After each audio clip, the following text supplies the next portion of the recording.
The Lord of the rings of power episode 2। सभी दर्शकों को मेरा नमस्कार। मैं ऑंगो रिव्यू हिंदी चैनल में आपका स्वागत करता हूं। आज हम the Lord of the rings of power के दूसरे एपिसोड की कहानी को रिव्यू करने जा रहे हैं, तो खुश रहिए और बने रहिए हमारे साथ। दूसरे एपिसोड की शुरुआत हमें गैलाड्रियल को दिखाया जाता है जो समुद्र में तैरती हुई दिखाई देती है। वहीं दूसरी तरफ नोरी उन जलते हुए अंगारों में बेहोश पड़े उस शख्स को देख रही होती है। तभी वहां पॉपी आ जाती है। पॉपी नोरी को वहां से वापस ले जाने की कोशिश करती है, लेकिन नोरी उन अंगारों में गिर जाती है, लेकिन वो अंगारे गर्म नहीं होते हैं। पॉपी के मना करने के बावजूद भी नोरी उसे बेहोश गर्म आदमी के करीब चली जाती है। नोरी उस शख्स को छूती है, तभी वो शख्स उठ जाता है और नोरी का हाथ पकड़कर चिल्लाता है। उसके चिल्लाने से जोर की आंधी चलती है, जिससे उन अंगारों की ज्वाला और भी तेज हो जाती है। वो अंगारे हवा में उड़ने लगते हैं। तभी उस शख्स और नोरी की आंखें मिलती हैं और वो शांत हो जाता है, जिसके साथ अंगारे भी बुझ जाते हैं। पर जैसे ही वो दोबारा बेहोश हो जाता है, अंगारे वापस से जल उठते हैं। नोरी उस शख्स को अपने साथ ले जाने का फैसला करती है। शुरुआत में पॉपी मना करती है, लेकिन फिर नोरी की बात मान जाती है। फिर हमें सैडॉक के दो औरतों के साथ दिखाया जाता है, जो उससे कहती है कि अब यह जगह सुरक्षित नहीं है, हमें जल्द यहाँ से अपना शिविर हटा लेना चाहिए। सैडॉक उनसे कहता है कि जल्दबाजी करने की कोई जरूरत नहीं है, वैसे भी बाहर से ज्यादा सुरक्षित हम शिविर में हैं, बस तुम सब चौकन्ने रहो।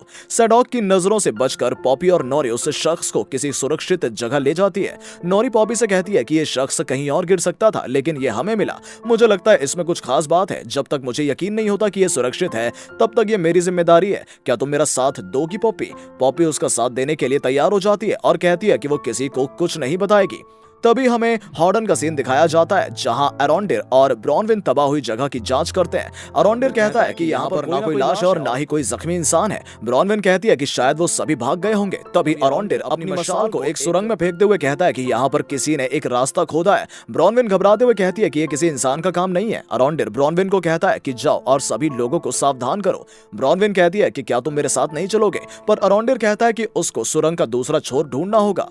ब्रॉनविन कहती है कि नीचे खतरा हो सकता है। अरोंडेर कहता है तभी तो मुझे जाना होगा। फिर उदास मन के साथ दोनों जुदा हो जाते हैं। उसके बाद अरोंडेर सुरंग में कूदता है। इसके बाद हमें खूबसूरत एरेगियन को दिखाया जाता है, जो एल्फ शिल्पकारों की सल्तनत है, जहां एलरोंड और कैलेम्ब्रिब्रोर एक संग्रहालय में बातें कर रहे होते हैं, जहां एलरोंड फेनोर का हथौड़ा देखते हुए कहता है कि प्रकाश रत्नों को गढ़ने वाला औजार, वो रत्न जिसमें वेलिनोर की दिव्य रोशनी है। वो कहता है कि कैसे एक रत्न दुनिया भर में सुंदरता की मिसाल बन सकता है और दुख का कारण भी बन सकता है।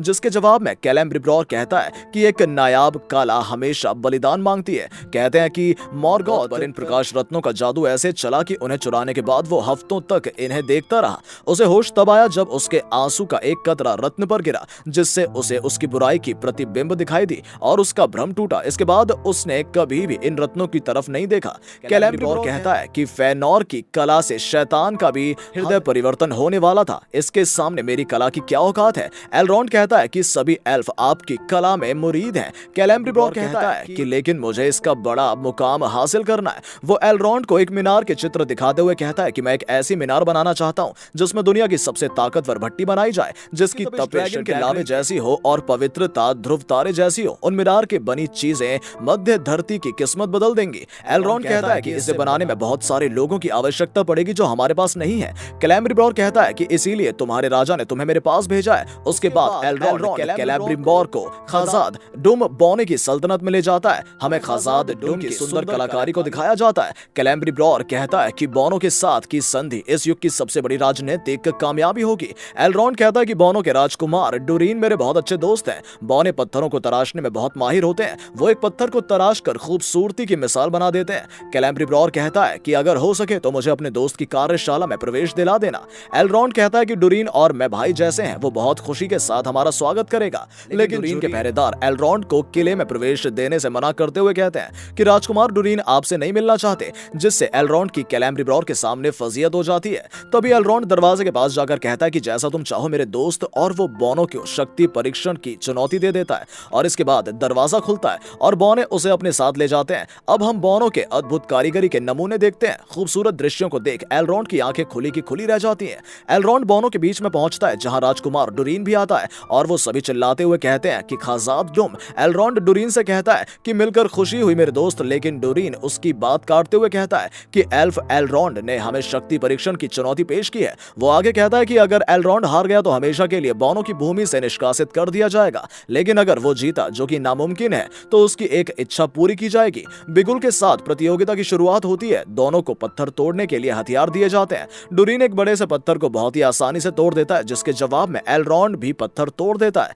इसके बाद हमें नोरी को दिखाया जाता है जो अनजान शख्स से मिलने जाती है, लेकिन वो शख्स जमीन को देखता है। लेकिन नोरी को देखते ही वो जोर से चिल्लाने लगता है। उसके चिल्लाने से तेज आंधी आती है, पेड़ झुकने लगते हैं, लेकिन नोरी उसे शांत कराते हुए कहती है कि कल रात मैंने तुम्हारी मदद की थी, क्या तुम्हें कुछ भी याद नहीं? जिसे सुन वो शख्स शांत हो जाता है। उसके सामने नोरी बहुत छोटी लगती है। नोरी उसे इशारे में कहती है कि ना मैं तुम्हें नुकसान पहुंचाऊंगी और ना तुम मुझे नुकसान पहुंचाओगे। नोरी उस शख्स को अपना नाम बताती है, लेकिन उस शख्स को अपना नाम नहीं पता होता। इसके बाद नोरी उस शख्स को कुछ खाने के लिए देती है और वो जल्दी जल्दी खाने लगता है। नोरी उससे पूछती है कि उसका घर कहाँ है। तभी वो शख्स जमीन पर कुछ निशान बनाता है, लेकिन नोरी को कुछ समझ में नहीं आता। नोरी उससे कहती है कि वो केवल एक हाफुट है, वो उसकी मदद नहीं कर सकती। तभी वहां पर पॉपी आता है। वो शख्स पॉपी को देखकर उस पर हमला करने वाला होता है, लेकिन नोरी उसे रोकती है। पॉपी उसे बताती है कि उसके पिता को कुछ काम करते हुए चोट लग गई है। उसके पिता को काफी चोट लग जाती है, जिससे वो अब चल नहीं सकते। नोरी को बहुत दुख होता है कि वो मदद के वक्त अपने पिता के साथ नहीं थी। तभी एक औरत कहती है कि वो चल तो सकता नहीं है, गाड़ी का खाक खींचेगा,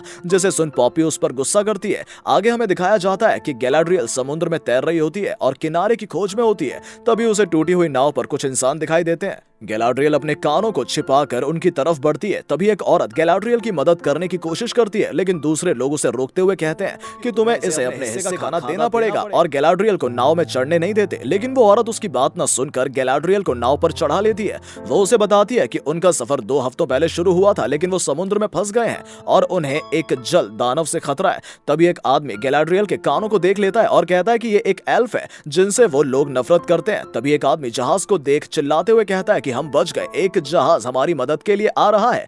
तभी सब ध्यान से देखते हैं कि वो कोई जहाज नहीं बल्कि जल दानव होता है जो उनकी तरफ ही बढ़ रहा होता है। वो जल दानव बहुत ही बड़ा और भयानक होता है। जल दानव को हमला करता देख वो औरत गुस्से से गैलाड्रियल को समुद्र में धक्का दे देती है। गैलाड्रियल तैरते हुए उन लोगों से दूर जाती है और वो जल दानव उनकी नाव को तबाह कर देता है। गैलाड्रियल डर के मारे पानी में तैर रही होती है। तभी उन नाव में बचा एक शख्स गैलाड्रियल की मदद करता है।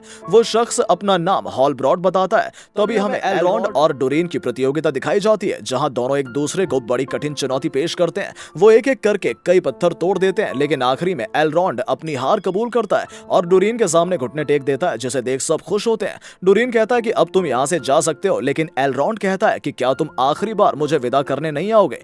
डुरीन एलरॉन्ड को मुख्य द्वार तक छोड़ने आता है, जहां हमें यह पता चलता है कि ये दोनों बहुत अच्छे दोस्त हैं, लेकिन एलरॉन्ड 20 सालों से डुरीन से मिलने ही नहीं आया, इसलिए वो उसे नाराज है। वो आगे कहता है कि एक एल्फ लिए 20 साल पलक झपकते ही निकल जाते हैं, लेकिन मेरी जिंदगी का एक बड़ा हिस्सा गुजर गया जिसमें तुम शामिल नहीं थे। तुम ना तो मेरी शादी में आए, ना ही मेरे बच्चों के जन्म पर आए। तुम अब भी अपने किसी काम के लिए यहाँ आए हो। एलरॉन्ड उदास होते हुए डुरीन के कंधे पर हाथ रखते हुए कहता है कि मुझे माफ कर दो, क्या मैं तुम्हारी बीवी और बच्चों से मिल सकता हूँ ताकि मैं उनसे माफी मांग सकूं। डुरीन एलरॉन्ड को अपनी पत्नी डिसा से मिलवाने ले जाता है। डिसा बड़ी खुशी के साथ एलरॉन्ड को गले लगाती है।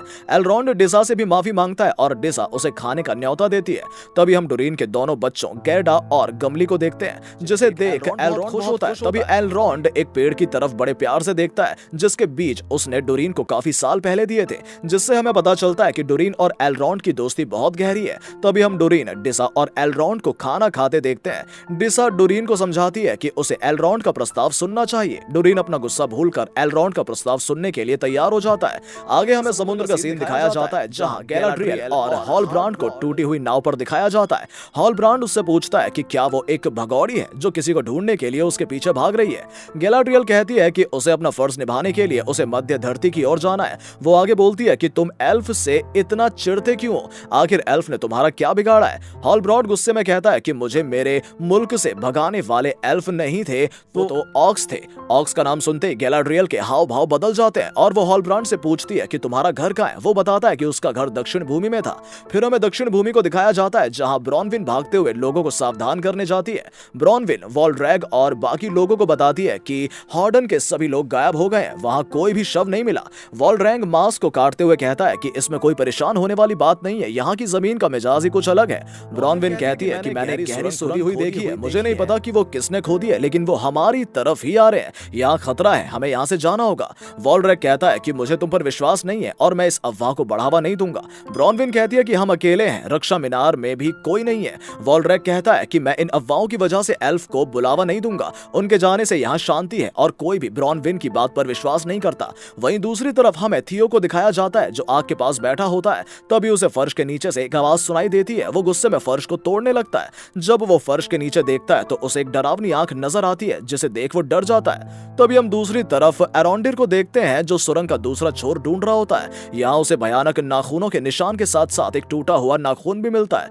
एरोंडिर आगे बढ़ता है लेकिन किसी की आहट सुन रुक जाता है। उसे महसूस होता है कि कोई उसका पीछा कर रहा है। वो जल्द से जल्द किसी सुरक्षित जगह पर पहुंचने की कोशिश करता है। वो रास्ते में फंस जाता है जहां उसके ऊपर से चूहे गुजरने लगते हैं, लेकिन वो वहां से बचकर पानी के रास्ते होते हुए पेड़ की जगह पास पहुंचता है। वो अपना चाकू निकालता है और घबराते हुए पानी की तरफ देखकर शैतान का इंतजार करता है। तभी पेड़ की जड़ों के पीछे से भयानक हाथ निकलते हैं और एरोंडिर को अपनी तरफ खींच लेते हैं। ब्रॉनविन भागते हुए अपने घर की तरफ जाती है जहां घर का पूरा सामान फैला हुआ होता है और घर में एक बड़ा सा गड्ढा हुआ होता है। ब्रॉनविन गड्ढे में देखते हुए थियो को पुकारती है, लेकिन थियो एक छोटे से दरवाजे के पीछे छिपा होता है और अपनी मां से कहता है कि आप जल्दी बाहर से मदद लेकर आइए। तभी गड्ढे में से किसी के बाहर आने की आवाज आती है जिसे सुन थियो और ब्रॉनविन छिप जाते हैं। ब्रॉनविन छिपकर एक शैतान के हाथों को गड्ढे से बाहर आता देखती है। वो शैतान बहुत ही डरावना और खतरनाक होता है। वो शैतान ब्रॉनविन पर हमला कर देता है, जिसे बचाने के लिए थियो उस पर टूटी तलवार से हमला करता है, लेकिन वो शैतान उसे जख्मी कर देता है। थियो और ब्रॉनविन दोनों मिलकर उस शैतान का सामना करते हैं। आखिर में ब्रॉनविन शैतान का गला काट देती है और सबूत के तौर पर उसके गले को इंसानों को दिखाने ले जाती है। कटे हुए गले को पकड़कर ब्रॉनविन कहती है कि अगर तुम में से कोई जिंदा रहना चाहता है तो उसे एल्फ की मीनार की ओर जाना होगा। आगे हमें समुद्र में आए तूफान का सीन दिखाया जाता है जहां गैलाड्रियल और हॉलब्रांड अपनी जान बचाने की जी तोड़ कोशिश कर रहे होते हैं। तभी गैलाड्रियल हॉलब्रांड को बचाने की कोशिश करती है, लेकिन तूफान की वजह से खुद समुद्र में डूबने लगती है। लेकिन हॉलब्रांड गैलाड्रियल की मदद करता है, फिर दोनों वापस से नाव पर आ जाते हैं। इसके बाद हम अनजान शख्स को देखते हैं जिसकी मदद नॉरी ने की थी। आसमान की तरफ देख रहा होता है, तभी वहां पर नॉरी और पॉपी आ जाती है। नॉरी उदास होकर उस शख्स से कहती है कि 3 दिनों में हमारा कारवां यहाँ से चला जाएगा और हम बिछड़ जाएंगे। वो कहती है कि मुझे माफ करना, मैं तुम्हारी मदद नहीं कर पाई। तभी वो शख्स अपनी आंखों की शक्ति का इस्तेमाल कर लालटेन को गिरा देता है, जिससे लालटेन टूट जाती है और वो उनमें से निकल रहे जुगनुओं के नक्षत्र के तारे की आकृति देता है, जिसे देख नॉरी कहती है कि ये शख्स चाहता है कि हम इसके तारे ढूंढने में मदद करें।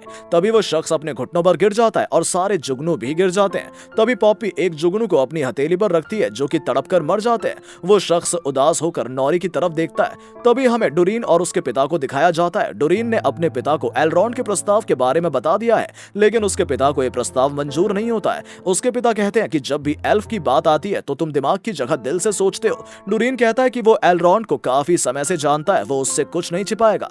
डुरीन के पिता एल्फ पर कभी विश्वास नहीं करते, लेकिन डुरीन उसे उनका साथ देने के लिए कहता है। उसके पिता कहते हैं कि आग और दरिया में कभी दोस्ती नहीं हो सकती, आखिर में किसी एक को तो हारना ही पड़ता है। तभी डुरीन और उसके पिता के सामने एक बक्सा खोला जाता है जिसे वो बड़ी ध्यान से देखते हैं। इसके बाद हम थियो को उस आधी टूटी हुई तलवार के साथ देखते हैं। थियो उसको अपने हाथ में उठाता है। उसके हाथ से निकलता हुआ खून उस तलवार में लगता है, जिससे तलवार में एक ज्वाला और काला धुआं निकलता है और उस तलवार का आकार बढ़ने लगता है। तभी थियो की माँ उसे बुलाती है और वो एल्फ की मीनार की ओर बढ़ते हैं। आखिरी में हमें गैलाड्रियल और हॉलब्रांड को नाव में लेटे हुए दिखाया जाता है। किसी अनजान शख्स की परछाई उन पर पड़ती है। वो दोनों एक जहाज के पास पहुंच गए हैं और वो आदमी जहाज से उन्हें देख रहा होता है। गैलाड्रियल आंखें खोलकर उसे देख वापस से सो जाती है और यहाँ पर एपिसोड का अंत हो जाता है। आपका कीमती समय देने के लिए ऑन्गो रिव्यू चैनल आपका शुक्रिया अदा करता है। मूवीज और वेब शोज के लिए रिव्यूज सुनने के लिए जुड़े रहिए ऑन्गो रिव्यू हिंदी चैनल के साथ।